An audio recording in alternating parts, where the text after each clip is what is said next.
ဗုဒ္ဓဆံတရားလုံးစုံအကုန်သိမြင်ဘုရားရှင်တို့ကို၎င်းပိစေကဗုဒ္ဓဆာသစ္စာလေးပါးမြတ်တရားကိုတိချာသိမြင်တော်မူသောပိစေကဗုဒ္ဓရှင်မြတ်တို့ကို၎င်းအရဟဇာအသဝကင်စေယန္တာရှင်တို့ကို၎င်းအဂသဝကသပညာတကိုမြတ်လှစွာသောလဝဲလက်ရအဂသဝကတို့ကို၎င်းမာတာဇာနှုတ်ချိုတိုက်ကျွေးချစ်စိတ်ပေးသောမွေမိခင်ကို၎င်းပိတာဇာသာဝနေရေရှာဖွေပေးသောဖခင်ကို၎င်းကရုဇာ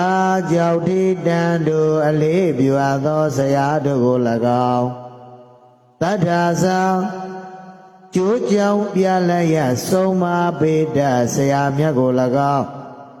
ဓမ္မဒေသကာသာတရားဟောတပုဂ္ဂိုလ်မြတ်တို့ကို၎င်းဒါယကာသာ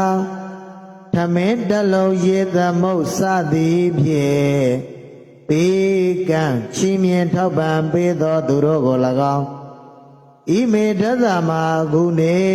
ကြီးမားများပြသောဂုဏ်ကျေးဇူးရှိကုန်သောဤစေဥသောပုဂ္ဂိုလ်တို့ကိုမယံအကျဉ်ုပ်တို့သည်တိရသာဥကောင်းယရဏမြတ်ရင်ငါဖြင့်ဝန္တာမလက်စေပြာချီမိုး၍ရိုသေစွာရှိခိုးကြပါကုန်၏ဖယားသာဓုသာဓုသာဓု